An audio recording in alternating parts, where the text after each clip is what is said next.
These cameras are making a movie about my brother. He knocked down Sugar Ray Leonard on HBO, and that's why they're following him around with the cameras. They're making a movie about his comeback. Yeah, everybody's talking about it. But who are you fighting? Sal Mandy. Sal Mandy? What kind of name is that? Black and Jewish. Where do you find a guy like that? It's no joke. Former world champion. Former champ, huh? Yeah, I match up good with him, too. Yeah? Yeah. What does that mean? Well, I got lighter. I got a reputation for brawling, but I'm not brawling with him. I got to go try and outbox him. And there's a difference? Yeah, well, brawling, you slug it out. I hit you, you hit me. Boxing's a chess game, but I got to pick my punches, take him down. I go head, body, head, body. What is head, body, head, body? Well, I hit him in the head, and then his hands go up. I got to protect himself, so it opens up his body. And when I hit him in the body, his hands go back down. And then I go back out to the head, and his hands go back. And then I hit him in the body. People don't know fighting. They think you do a lot of damage, hit someone in the head. You actually do more damage hitting someone in the body. So, what do you think? Can I take you out? Are you married? No. No, would I ask you out if I was married? What kind of guy you think I am? Happens all the time. Trust me. I'm not like that. Gentlemen, you can't fight in here. This is the war room. You can't handle the truth.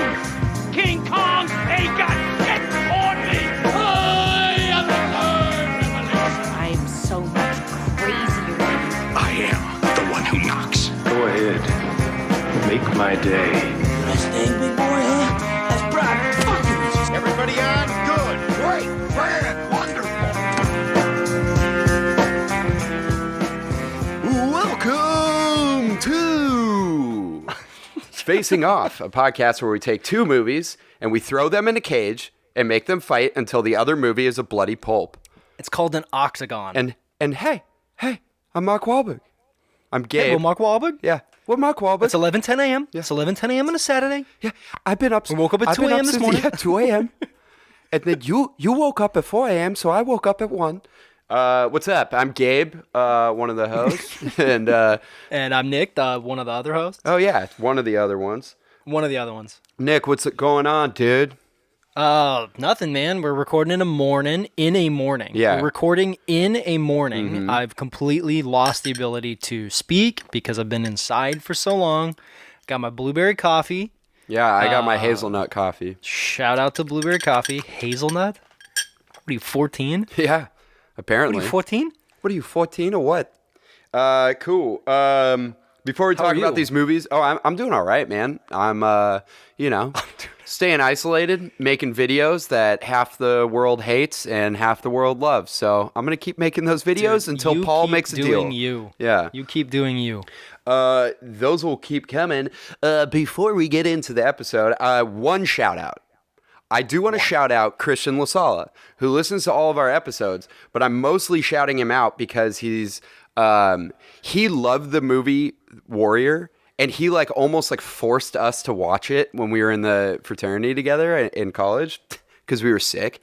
And we at the time, me, you, and Jimmy, when we watched it, we refused to believe a movie could be better than Drive that year or a few of the other ones. And none of us were really into fighting.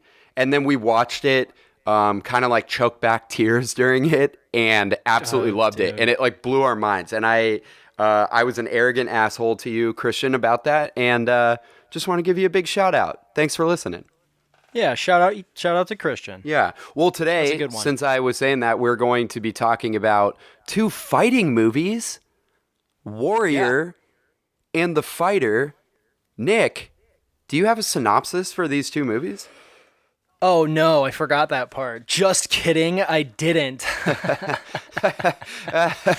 Warrior is the story of two brothers, Tommy and Brendan Conlon. After going AWOL in the army and saving a man by literally ripping a door off of a tank. That's a very under-the-table thing that happens in this movie. I don't get it. He's not Venom yet.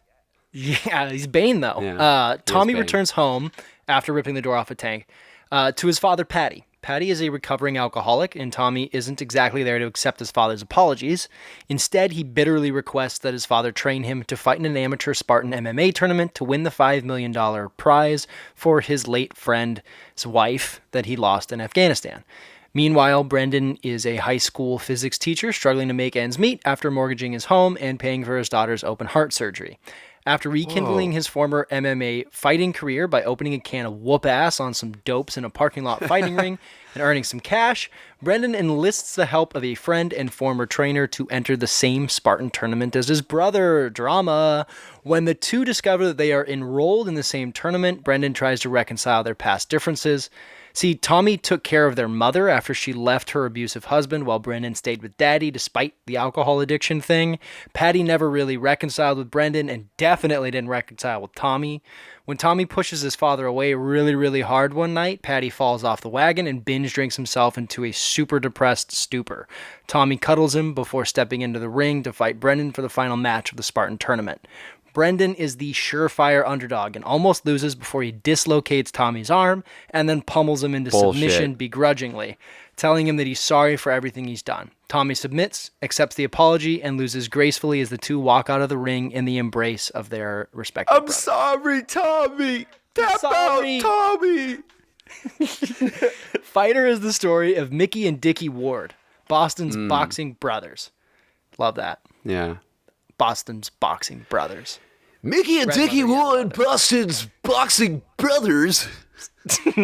Mickey, the younger brother, is an up-and-coming boxer, while Dickie is a former boxer whose claim to fame is knocking down Sugar Ray Leonard. He tripped. Dickie is being followed by an HBO documentary crew that he thinks is there to talk about his life as a retired boxer, but is actually there to film his crippling addiction to crack, which, and many people don't know this, is whack.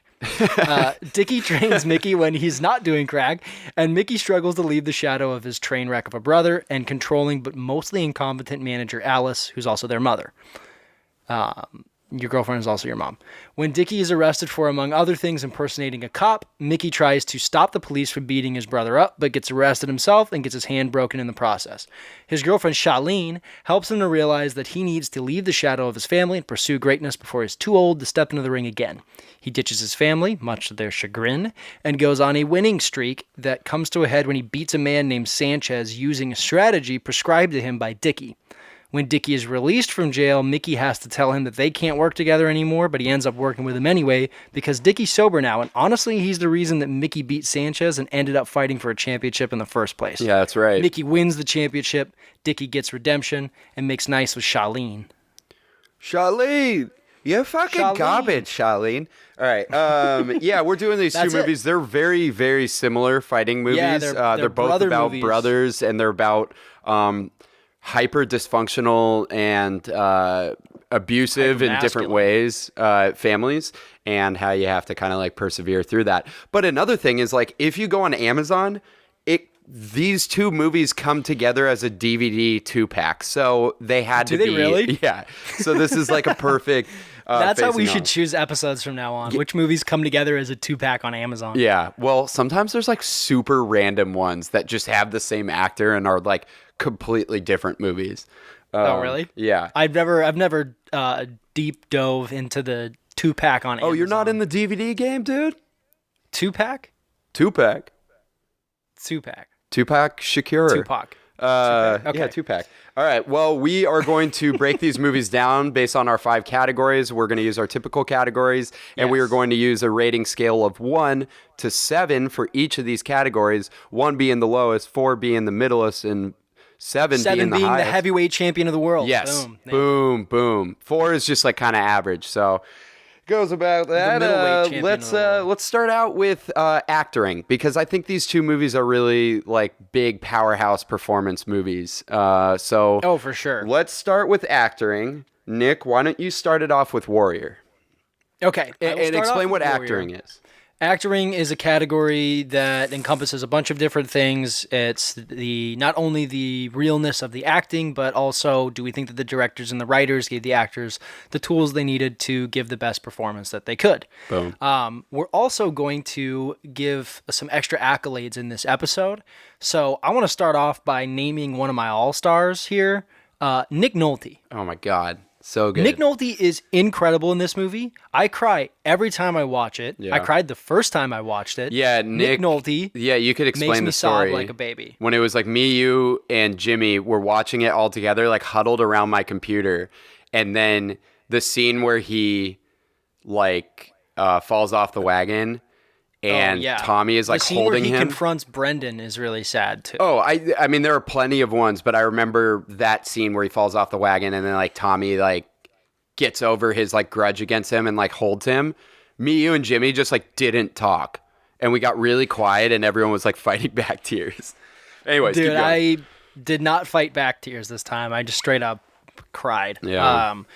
When he first goes to Brendan though, is arguably a more sad scene because, dude, when he's like, "Are those my grandkids?" and they're like, and they say, "Oh my god!" Who is that? Joel Yeah. Edgerton, who plays Brendan, says to his kids, "No, that's just like a nice old man."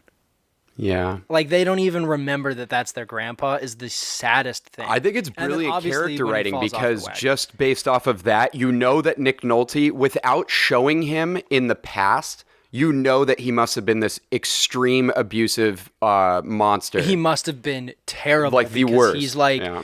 so remorseful, and I mean the line where he's like, "Well, for you they must have had 24 steps for you," and he's like, "Nope, just 12." Yeah.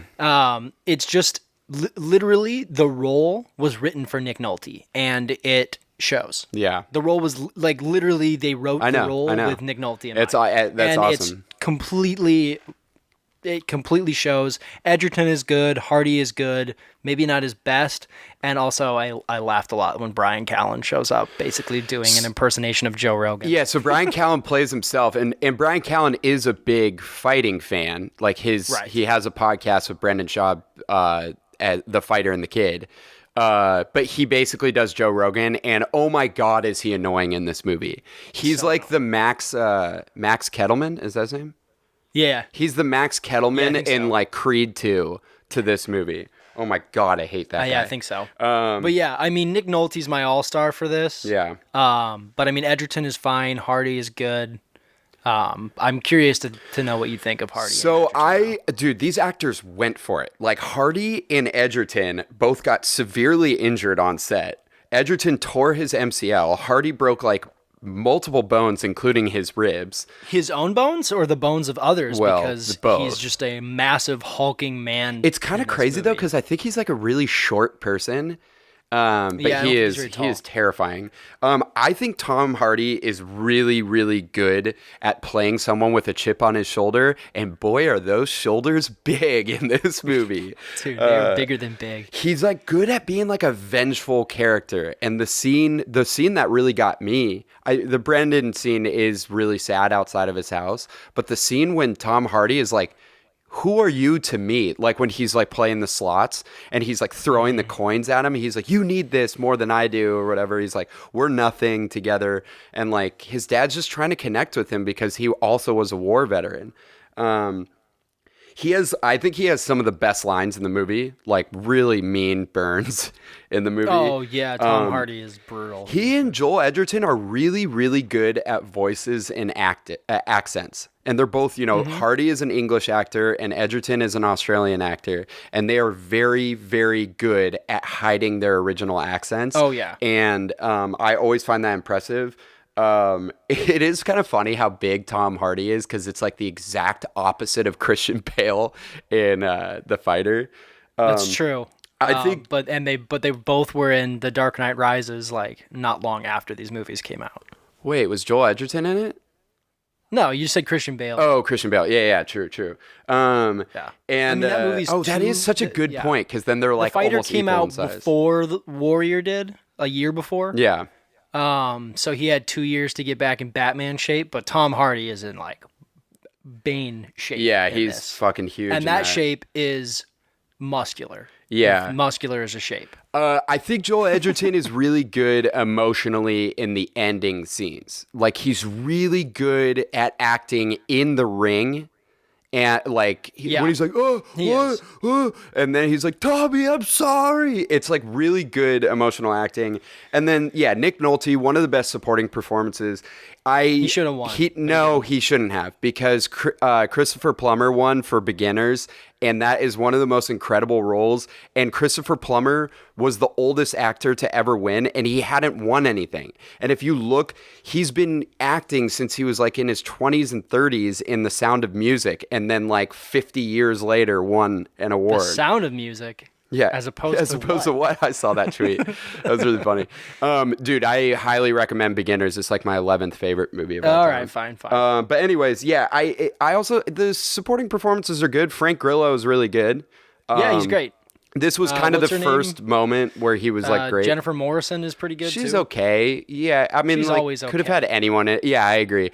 I will say this: I'm giving it a 6 out of 7 instead of a 7 because all of the side performances outside of the lead side performances are absolutely terrible. All the high schoolers are really, really bad actors. They're really bad. Everyone in the UFC stuff are really, really bad actors, especially at the gym. I also gave it a 6. Yeah.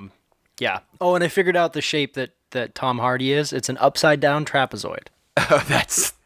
Yes, it is. All right, let's talk about the fighter. We talked about that for a while, and honestly, I'm not really going to slow down on the fighter because this is like... No, this I think is the biggest of the categories to talk about, so I'm glad we started with it.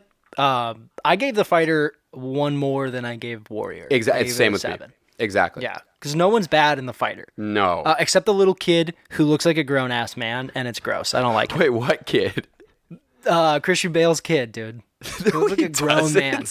Dude, he looks like a weird grown man. He kind of looks like Daniel Wallengren's face. kid. How Daniel Wallengren's kid looks like older than he is, Looks but like a then he's grown man. like the cutest kid in the world once he starts speaking. Yeah, like a cute old man, but like a grown man. Christian Bale's exceptional. Amy Adams is amazing. Mark Wahlberg is Mark Wahlberg. He's fine. And then Melissa Leo, I hate Alice, dude. But it's one of the best And performances. it's such a good performance. And But because I hate her. It makes you're like, oh, dude, shut up. So after I watched the movie, I watched like half of High on Crack Street, the actual documentary about Lowell that they're like basing it on. So the actual documentary isn't about just Dickie. It's about 3 people that are high on crack in Lowell. But there's a part where they show Alice, and oh my God, is the impression like dead on. Melissa Leo kills it. And she came out of nowhere and became this big actress with this movie. Yeah, she won. She and Bale both won. It's like the only time since like 1980 something that one movie has swept the best supporting actress categories. Yeah, it's so great. Yeah, since The Silence of the Lambs, probably. Because that won all of the big Silence awards. of the Lambs, as opposed to what? Sorry. The buying of the lambs? Stupid joke. Yeah, dude, this movie is so... I just lived in Massachusetts for 3 years, and I'm sure Nick Doria, our friend of the podcast, could attest to this. This is the most Massachusetts movie I've ever seen. And everyone is so good. Like, all the side performances are great. I mean, this is like you almost don't even need to talk about Christian Bale, but like, I think Christian Bale's performance in this movie is up there with Daniel Day-Lewis in There Will Be Blood as like best acting performance of all time. Like, no one is going to get anywhere close to how good he was at acting in this. And it almost was Eminem. I don't know if you saw that. But I did. Dude, this movie would have been so bad if the people that Mark Wahlberg tried to be in it were actually in it. It was almost Brad Pitt and someone else. And Matt Damon, Eminem. I'm pretty sure. Matt Damon. Yeah, and no, Christian Bale was perfect. And Christian Bale was in it. This is like his best performance. And this is one of the best performances of all time. And he was only in it because he and Mark Wahlberg's daughters went to the same school. Yeah. So weird. Him in the prison, watching the documentary, especially when it turns into, it starts talking about his son, is like insane acting. Since then, he's gotten better and better, I think. Like, even though this is his best, he's just consistently so great at acting. But I want to kind of like trace out what happened with his body, just so people could fully understand how insane this guy is. So he bulked up originally for American Psycho. Then he lost 60 pounds for The Machinist. 60 pounds. Then he gained 100 back to play Batman in Batman Begins. Then he lost 50 pounds to go to play his character in Rescue Dawn. Then he gained it all back for Dark Knight, and then he dropped 30 plus pounds for The Fighter. And then he continues it. And now he's like getting And then fat he as was Batman shit. again. And then he was Dick Cheney, where he got extremely fat, like hyper obese. And he only got paid $250,000 to play this role. And he's the pride of Lowell. Okay. You just invented a category of fatness. He's like a fucking blue whale. Hyper obesity. Amy Adams, I think, is one of the most overrated actresses, but when she is great, she's consistently good. I think people overrate her performances, but when she's great, like in this, would agree. she's insanely good. Like this is her best performance. Oh, I just want to say really quickly, the guy who plays Mickey O'Keefe is Mickey O'Keefe, the actual trainer, and he's in the documentary, and he also gives like a great performance. And the guy who plays George, Mickey's dad, is really good. David O. Russell, just fucking, I don't like him as a director most of the time, but he's so good at bringing in a bunch of crazy people and having them talk over each other, and that's great. That is great directing. So I'm giving it a 7. Holy shit, we spent too much time on that. That's okay. I knew that category was going to take the longest. What are we doing next? Let's do eye candy next. Okay. We'll start with The Fighter. What did you give The Fighter? The Fighter I gave a 5 because I like the way that the fight scenes are displayed in The Fighter a lot more. And I will make this point, the training montage is way better in The Fighter than it is in Warrior. Totally agree. I just have a couple questions. One, why is everyone sweaty? And that's actually the only question I have. Everyone, dude, how warm is it in Lowell, Massachusetts? Dude, if it's the summer, the humidity is just a nightmare in Massachusetts. Everyone is so sweaty and nobody showers or changes their You shirt. would die in a place that's that humid. It's disgusting. Yeah, I've been to Cambodia and Vietnam, dude. And those were like... So I mean, you get used to it, but like you never really get used to it, you know? So I purposely bought on YouTube, I bought the HD version, and then YouTube's bitch ass gave me 480p. But the movie still looked good. So I'm giving it a 6 out of 7, and I really want to point out how visually creative this movie is. I didn't even realize I wrote this in all caps. I was a little bit tipsy last night when I watched this. I wrote this in all caps. I go, oh shit, this is Hoyte van Hoytema doing the cinematography, who's like top 5 living cinematographers for me. He's the guy who did Dunkirk and is that a pseudonym Spectre. or is that person's real That's name? his real name. And he's one of the coolest people. I've watched the cinematography roundtable. It's like him and Deakins are the best each year. But the way that they do the final fight scene is really cool. I agree with you. I think the fighting scenes are way cooler. I love the way the camera like follows them when they first show Lowell, Massachusetts, and they're walking around in the shops, and it's like, how you like me now? And then it's like getting you into it. This is what I really want to point out. The use of handheld in this movie, like a handheld camera, tracking shots and stuff, is unbelievable. Like I don't think movies need to be handheld. I really appreciate Scorsese movies for not being them, except for Goodfellas when they do that tracking shot. But like sometimes they are, when you do it the right way, like a movie like this, it makes it so real, like you are in the scene with them, and I love that. And I also thought it was really cool how they do that effect to make it look like an HBO boxing thing. I love that. I thought that was brilliant. So I'm giving it a 6 because I think it is well above average in terms of visual quality for a movie that doesn't really need to be. Okay, I gave it a 5, and I gave Warrior a 4. Okay. For a couple reasons. One, I hate the training montage in Warrior.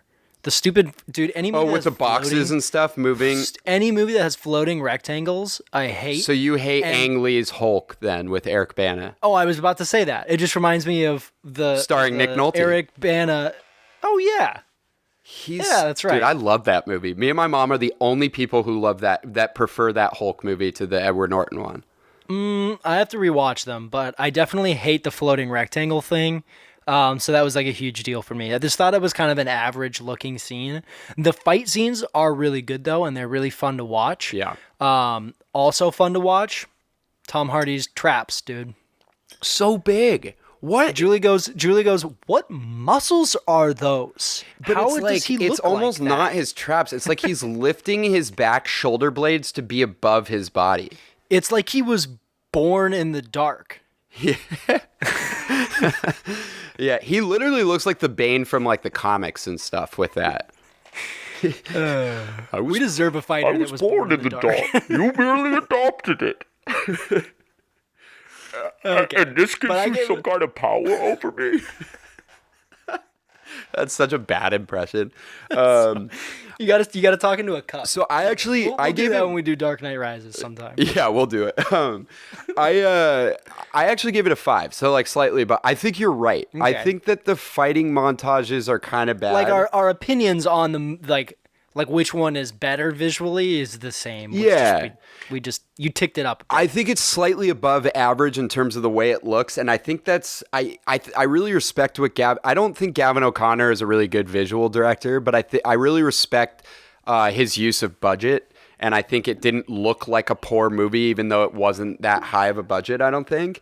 I actually think a lot of the fight scenes are really cool, but I hate shaky fucking cam, dude. I hate shaky cam. Do not use shaky cam with fights. So any scene that didn't have it, I absolutely loved. But I also don't like when the camera is on the outside of the cage. It's just obnoxious. Put it inside the cage. You don't need to be outside it's the cage. called an octagon. Or the octagon, dude. It's the same difference. I think that movies like Creed, I think Creed has some of the best fighting scenes ever. Yeah, I think for sure. it's really visually well done. Yeah, dude. But outside of fighting, here's why I'm giving it a slightly above average. I think that the camera work on the characters like really makes you understand the characters. I think that they focus on them and they show you their emotions in a great way beyond what the acting could do. So I'm giving it a 5. Okay. All right, let's move on to our next category. Let's do spectacularity, which is where we talk about the engagement level of the movie and whether we are bored or distracted or whether we are at the edge of our seats watching people pound each other's flesh the whole time. Let's start with Warrior. You start. I gave it a 6 out of 7. I think it's a very engaging movie. I Okay. will point out one flaw early on is that it's too long. It's 2 hours and 20 minutes. For this type of movie, it doesn't need to be that long. It's longer. Yeah, it's Longer by a bit. And too, like 20 another minutes. con, dude, the score in Warrior is awful. Like one of the worst scores I've ever heard in a movie. It's Oh, dude, yeah, Julie hated it. dude, the montage Beethoven scene was Sixth or so whatever. bad. I think more because of the score than the Yeah, editing. that's something I wanted to highlight here too. Now that you're bringing it up, is the difference in like there's a recurring, I guess you'd call it like a recurring song or like a callback song in both of these movies. Yeah. In Warrior, it's Beethoven's Sixth, I think. I Yeah, don't know well, which that's number it his. was. Yeah, it's one of the 'cause Beethovens. he's like trying to find his Beethoven or what? Like that's the line that Frank Grillo's character keeps saying. Yeah, I really like that. Not a great callback song. No, I will say this though: the final song is so emotional. The and final song amazing. is great. When they wrote it, they just kept playing that song by The National on repeat. until Oh, they that's got that's by The National. yeah, Yeah, that's a great song. It's so like, emotional. The recurring like song in it is Beethoven's whatever the symphony in different ways. Oh, okay. The recurring song in Fighter Is How You Like Me Now by the How You Heavy. Like Me Now by the Heavy, The Which Heavy is a great so sick. it's a great recurring song because like it's just so uplifting. It's and they so use it to- Massachusetts too, dude. It's like you They- fucking think you're better than me? How you like me now? But I thought the same thing. I think that Warrior. What did you give it? Did you I give gave it a 6? 6 because gave it a here's the 5. thing. I really, really, really like emotional family dramas like this. Yeah, and it's totally. at the same time that it's doing that, it is a sports movie. And it's a great Mm-hmm. sports movie. And I think the not only is it a sports movie, the stakes for each of the characters are extremely high the whole time. So and hungry so when you it said keep- steaks just now, dude. Dude, fuck, I want to get Way high on hungrier than health before steaks, when you dude. said pounding each other's flesh. I will got tell pretty hungry you, then, too. I will tell you, in terms of like emotional scenes, like the scene with every scene with Nick Nolte confronting his kids or whatever, any of those emotional scenes, but especially when he falls off the wagon, it's like you are hyper engaged in that and you are just feeling it all the way through to your soul, even though I don't have one. I forgot about the whole side plot about Tommy in the army, like being a hero but also being a fugitive. And I I think forgot to put that in my synopsis. Yeah, he gets arrested. yeah, and like they purposely like shroud everything in his past as like a mystery or whatever. They never really unveil it until later, and I think it keeps it engaging. Right. I like the character. They shroud everything in mystery. Yeah. They shroud Nick Nolte. They shroud everything in. It's all revealed sort of piecemeal, and it works and doesn't work at the same time sometimes, I think. Yeah, I don't know. It worked for me. I don't think it's like a perfectly spectacular movie. I think there are elements of it that bring me out of it. But, I mean, I gave it a 6. You gave it a 5. I gave it a 5 because I think it slows down a lot in the middle. And then, Ooh, like I I totally said, agree with that. the way that the family info is given initially seems like in piecemeal, seems initially very interesting. But then you kind of lose it a bit after the scene where he confronts Brendan. And then you kind of know at that point like how much of a piece of shit Nick Nolte must have been. Because then there's not like all that much more to reveal, and then Tommy just like berates him, and it's like just really, really sad. And those scenes are really poignant, and they bring you back in. You're saying before the beach scene, it kind of falls down? Yeah. Oh, because the tapers beach off scene a bit. is like an absolutely incredible scene. The beach scene is really good too. There's a lot of really good scenes, and like I do think it's an above average movie in terms of engagement. Slows down in the middle. It's too long. Some of the flashbacks or whatever, but the end is like on point. Oh, you were just like geared in the last 3 fights when he fights Koba. All of the fight Koba scenes. is the ape. Dude, that's so funny. Do you know Koba is a nickname for Joseph Stalin? Whoa, Dude, fucked up. How messed up do people in Russia like revere Joseph Stalin still? Dude, I mean, Like, they why would they call revere him Putin. why Hey, would they call Putin, what's him up? I know you've the been fighter? listening. Why do they call why do they call that Russian fighter Koba? Because That's like if there was a Koba German is fighter that they not called ape. Adolf. Like, why would you do that? I don't know. That's pretty messed up. How messed up of a person That's a real must fighter Koba too, have though. been? He's not actually called Koba in real life, is he? No, the fighter is like something Angle. Okay, because there's a lot Yeah, of no, real he- fighters in it. There's a lot of real fighters in the movie. Yeah, but anyways, I gave it a 5. Okay. You want to talk about the fighter? Yeah, I gave the fighter a 5 actually, and I was kind of Interesting. surprised by that. So when I first saw it, I got to say, me and Clay like walked out of the theater so pumped, and we did the little like clapping your boxing gloves above your head like he does right yeah. before he beats him at the end, and we were like, that song "How You Like Me Now" was like stuck in my head for weeks because I'd never heard Yeah, it before that movie. I also think that any scene with Christian Bale is extremely fascinating, and I'm totally engaged in it. And another good part, I really love the back in the saddle montage because it's like the fighting in it is like staged and fake looking, but it's so cool. Like it's guiding you through, and it's like, Yeah. I'm back. And then You mean the song by the greatest American rock band? no, wait, I thought there are. Oh, that's Aerosmith? Yeah, that's Aerosmith. Dude, I thought that was AC/DC. No, dude, that's Aerosmith, the greatest American rock band. Perfect. That was a perfect Steven Tyler impression. Thank you. But I gotta say this. This is why I'm giving it a 5 instead of a 6. David O. Russell movies are so chaotic that I don't really know what the hell is happening, and they're too real. Where I'm like, what is the story? What am I watching? Like, where is this Reality going? is chaos, dude. Dude, but I'm like, I don't know what I'm watching, and I really don't think this movie is for everyone, because I think like a lot of people when they watch the first half of The Fighter would be like, what the fuck is this movie about? Besides this like guy Dickie, I get Dickie and Mickey. Like, there's not really a structure to the first half of it. See, but I like that because the first half is like this redemption arc for Christian Bale, or like the beginning, and like you're really hooked into Christian Bale's character, and then he goes to jail, and then it's really a lot more about Mark Wahlberg's rise. And I think there's like this perfect trade-off, and then they like come back into sync. And with my hands right now, I'm like doing this thing where one goes lower and then it goes back. Yeah, it looks like they go into sync. It's pretty accurate to being in sync. It's like that GIF I sent of the fusion dance from Dragon Ball Z. Oh yeah. I agree with you. I mean, I think you have a good point. I'm just saying I don't think the structure starts happening until Dickie goes to jail. And there are stuff. But I like that. But I there, think it but hooked there me are in. scenes where there's like everyone standing outside and all yelling at each other and talking to each other, and you don't really know whose motivations are what.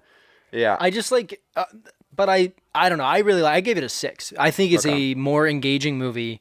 I think the documentary bit really propels the first half, and then the second half is just basically all Wahlberg. But also there's the like final redemption of Christian Bale's character, and the scene where he fights Sanchez is a masterpiece. Yeah, it's really well done. It's cool. That is the best fight. That's the best fight of the two movies, in my opinion. I think it's better than the. I don't know. The fighting Brendan, in Warrior is so realistic looking, and the fighting they're in just The different. Fighter doesn't look like real fighting. It looks I more think it staged. does. It looks like you're watching it on ESPN. and or it's like. something. I know the sounds are a bit, a bit much. I agree. I mean, I do think sound- the family drama is really engaging, and I do Yes. think the chaos is engaging. As I was saying in acting, I just Dude, felt like the first half of it, I'm like, what the fuck is? I've seen this movie like 3 or 4 times. What is this about? I did not have that feeling. But the it is I under wanna 2 highlight- hours, and that It is is slightly. That is beautiful. And I want to say that the soundtrack in Fighter is really like the classic rock soundtrack is great. 'Cause Oh even yeah, if you're and they kinda do losing Sarah it- Smile by Yeah, they Hall do a Notes. ton, dude. They do Back in the Saddle. They do. Oh man, I should have written down all of the awesome classic rock songs that they put in this movie. Yeah. All right. It's great. I don't know. I gave it a 6. I thought it was more engaging than Warrior. We differed in our opinions. Yeah. Are we doing originality next? Let's do originality. So originality is kind of where we talk about how creative the movie is. Kind of like everything does it stand out in its own genre? Did it need to be made? Did it like take real life things and make them more interesting in some creative ways? So I gave The Fighter, and I was kind of surprised about this, but I'm giving it a 4 out of 7. Dude, so average. did I. And I was also surprised. I think it's a very interesting movie about trying to make a name for yourself with a self-obsessed and like hyper dysfunctional family, and whether you have to like ditch your family to find personal success. I think that's really well written. I will say, I got to bring it up again. Like, I think the lack of a clear story structure is not that creative. I think that they could have spent more time coming up with that. I mean, it's literally based on someone's life. And like, we didn't mention this, but a lot of the acting is essentially just impersonation. Yeah, well, so when I watch High on Crack Street, I will tell you, I don't think Christian Bale's acting for... I think he's going over the top for Dickie, but it works. It's like he created the character himself. He did some of the... He says that there's a rhythm to the way that Dickie talks, which is very true, but Dickie doesn't talk as much as he does, and he's adding in stuff, and I think that works, and I love that he did that, and I think that's really creative acting, but that's where actoring gets more of the credit. True. I do think it was really clever because there was that documentary and it wasn't about Dickie, just Dickie. I think that whole through line in the movie is extremely clever. And I think the way that they reveal that it is about crack, when they say it to his face right before he smokes like a bowl of crack, is that what you call it? That's a big moment. And you're like, whoa, what?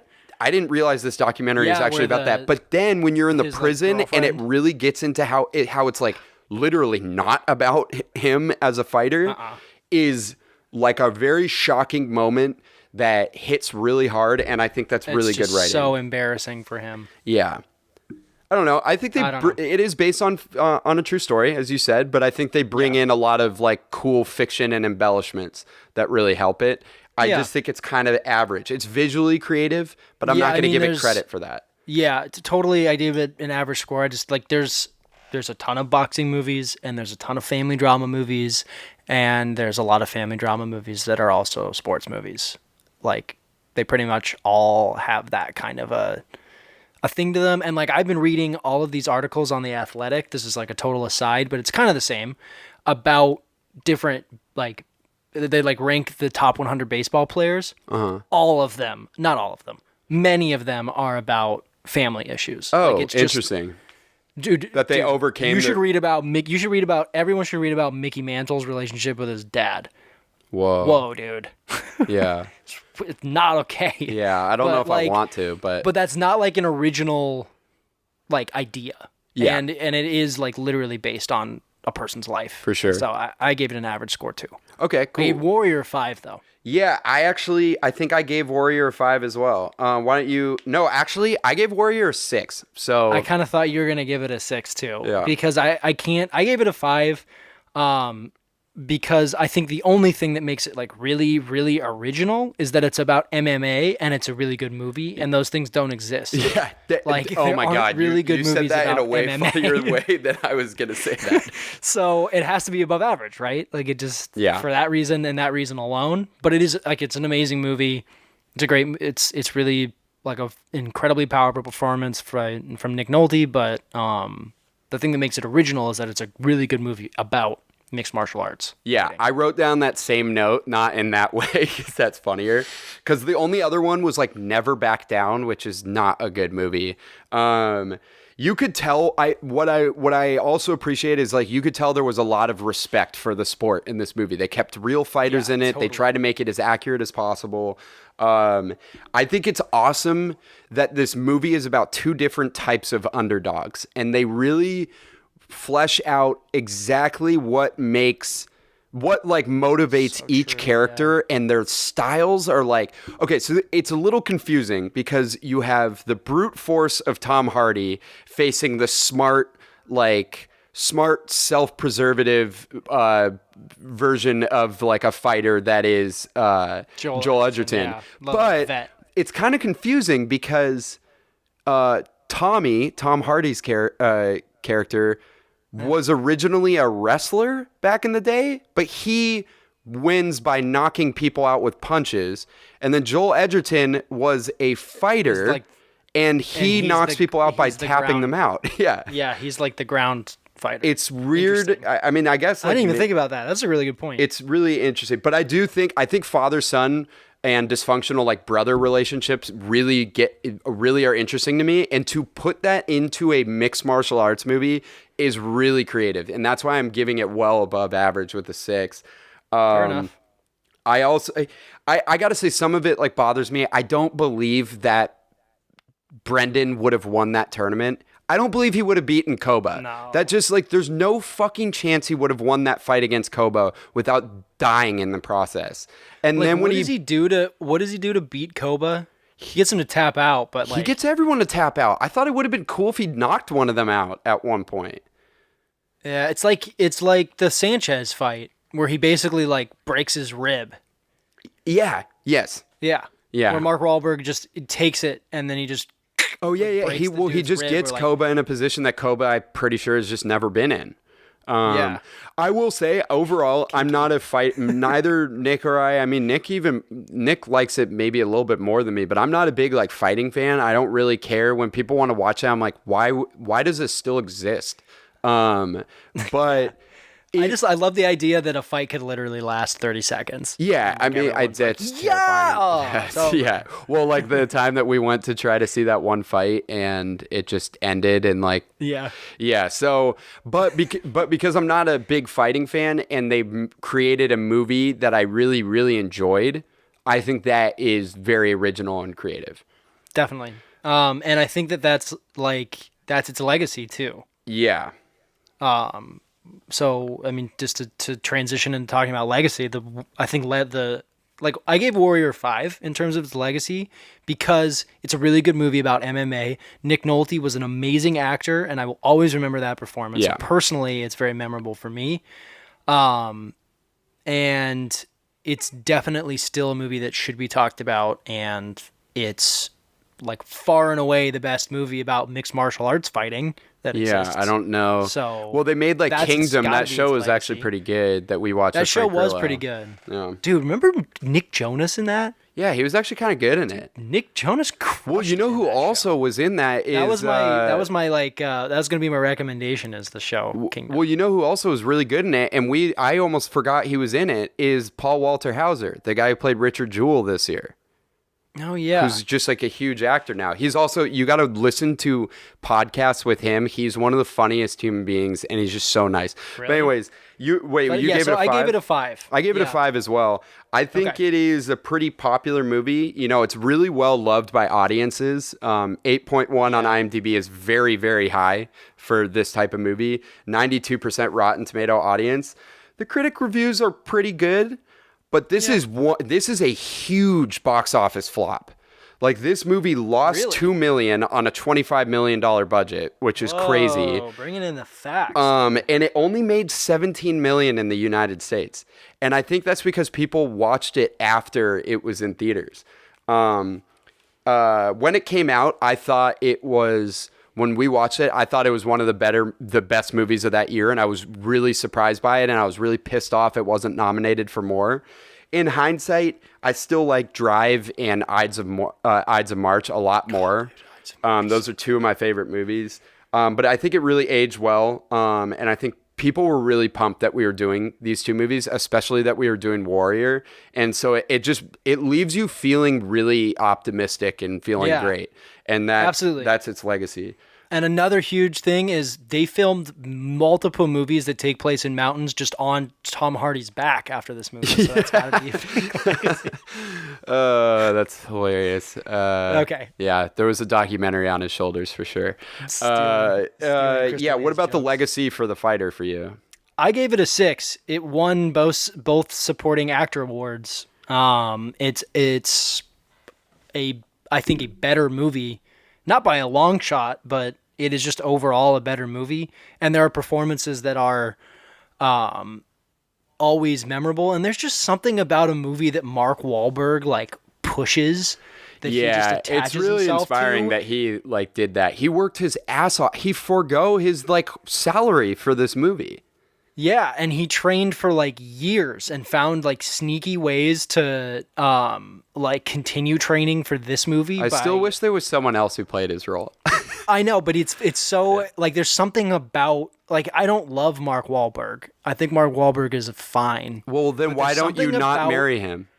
There's something about there's something about things that he attaches himself to and like really pushes that just stick in like the ether. Like people just love he knows what people love. Yeah. And like he just attaches himself to it and pushes it so hard. And this is just one of those things. And like I don't know which of the two people remember more, but I have to give the nod to a Fighter for multiple reasons.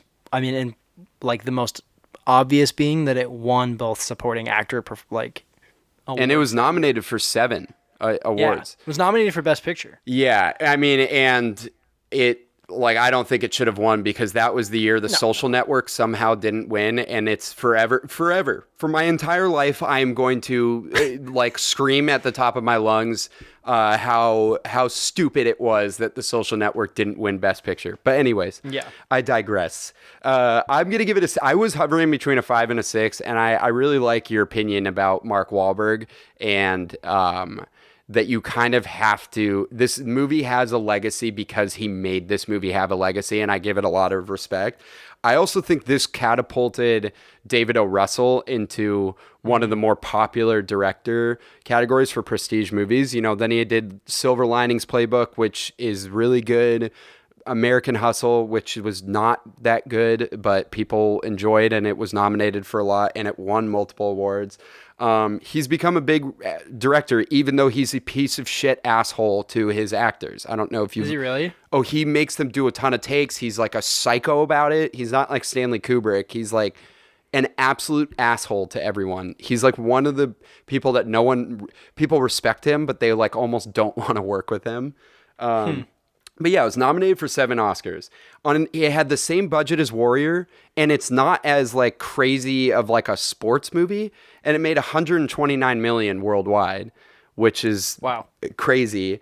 And people really love this movie. And Christian Bale's performance is like, for me, it's like top 5 most iconic performance. It's like when I'm talking about, even though Nick Nolte is amazing as supporting actor in Warrior, when I'm talking about best supporting performances of all time, I'm always going to put Christian Bale first, I think. Or Anthony Hopkins in Silence of the Lambs. And the ending is really inspiring. I think this ending is like exceptionally inspiring, and it leaves that kind of legacy that you want to go back and re-see this movie later. Yeah. So let's add it up. So mine is kind of funny. My Warrior is 25. My Fighter is a 28. So my Warrior is a 28, and my Fighter is a 28. This is my first tie. But yeah, me and you had the same for the Fighter.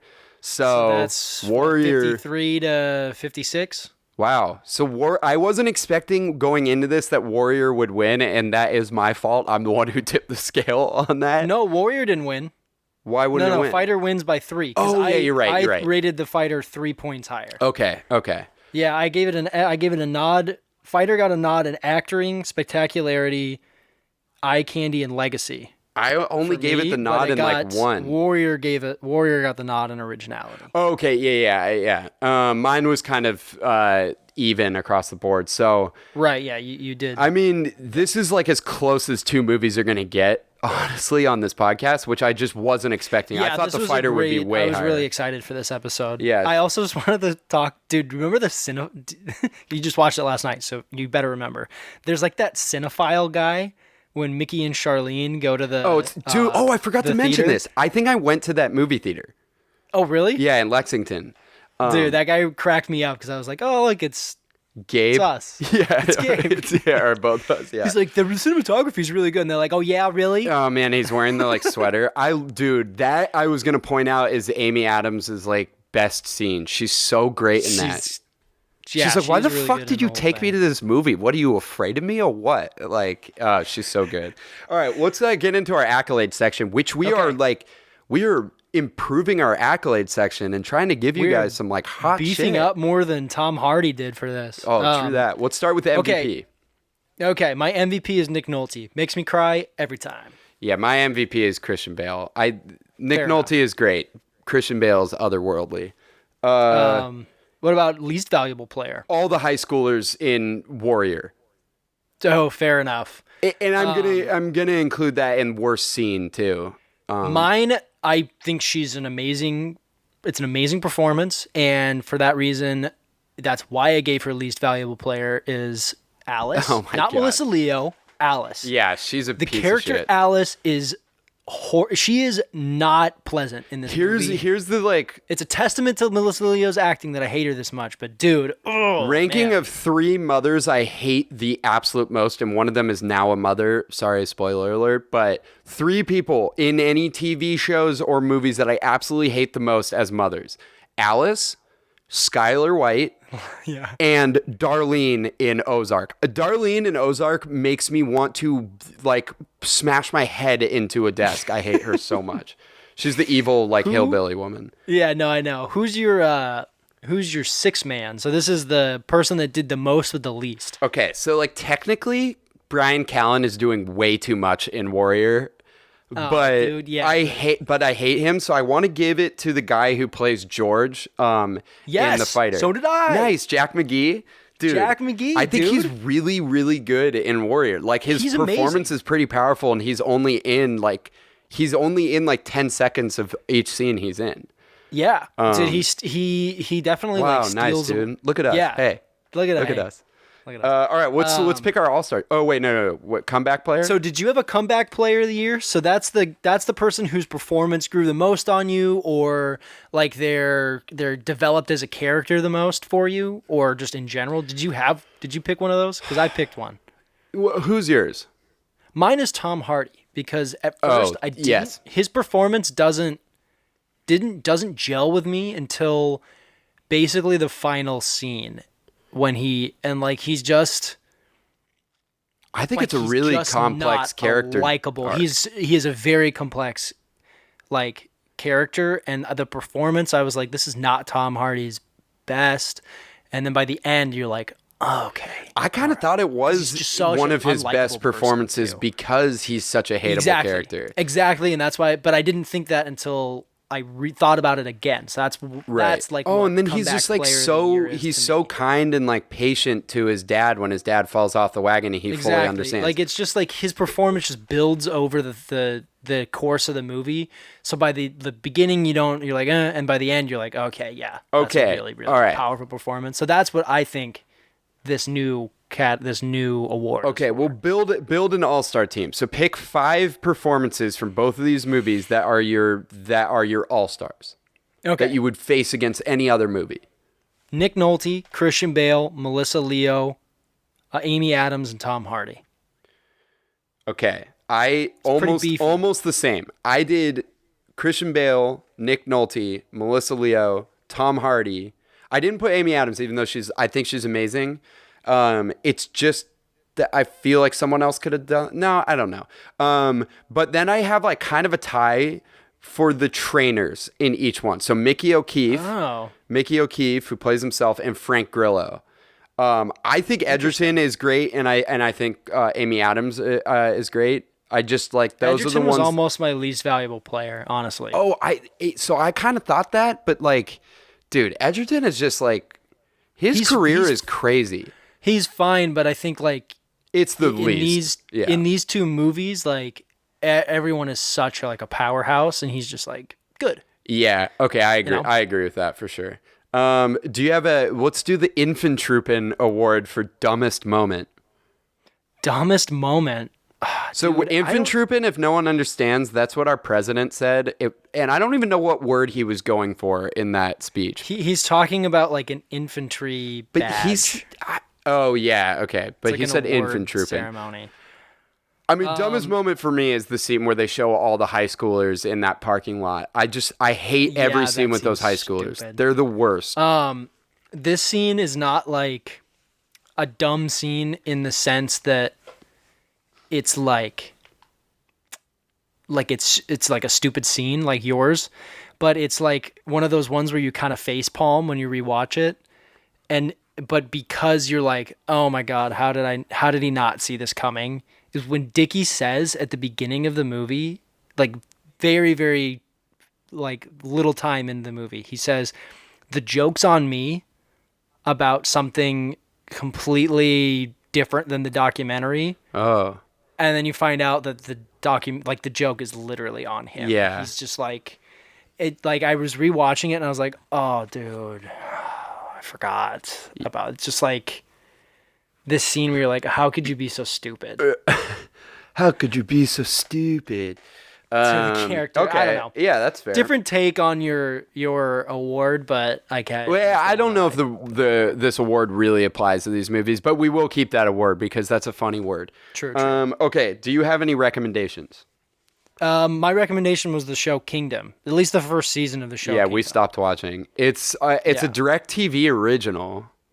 Yeah, I mean, you got plenty of time to stream stuff while you're stuck in your house. I have plenty of recommendations. I think people should watch The Of course you Wrestler. do. If you haven't seen The Wrestler, you should yeah. see that. It's incredible. Darren Aronofsky, Mickey Rourke, a great performance. I thought Bleed for this was really good. It's Miles Teller, a comeback boxing story. It's one of the most insane comeback boxing stories I've ever seen. The dude gets into like a horrific car wreck. Oh yeah. And he's not supposed to walk ever again. And then he You showed me that. Yeah.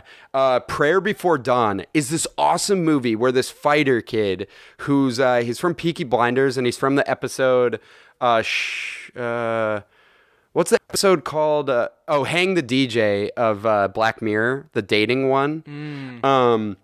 He is a fighter who gets in trouble for selling drugs in Thailand, and he goes into a Thai prison, not understanding not any of their language. He doesn't speak any of it. So the movie, like, you don't even get subtitles for a lot of it because he doesn't know what's happening. And he learns how to become like one of the best Muay Thai fighters in the world. It's like a real story. What? It's insane. What is that called? It's called Prayer Before Dawn. It's really good. I recommend that. Crazy. And then I recommend for anybody who hasn't seen it, like watch the original Rocky movie. Even if you're not a boxing fan, it's a fucking classic and it's really good. It's Yeah, not even all the about Creed movies. boxing. And then Creed. Creed is amazing. It's on Hulu. Creed 2 is whatever. It's still fun, but Creed is amazing. All right. Cool. You can hit Cue the us up music. on social media. We are on Instagram, instagram.com/facingoffpod. Send us a DM. Let us know what kind of movies you want to hear. We got so many fun ones for you idiots while we're all quarantined. It's going to be sick. You could also find us on Twitter, twitter.com/facingoffpod. Send us an email. I know you guys are like sitting there and you're like looking at yourself in the mirror and like going through like monologues because you've lost your mind a little bit. Why don't you put that in email form and send it to us? facingoffpodcast@gmail.com. Nick, do you have a send-off? Why'd you have to come running in here like a silverback gorilla? She went to college, so she thinks she's all superior and shit. That's it. Bye.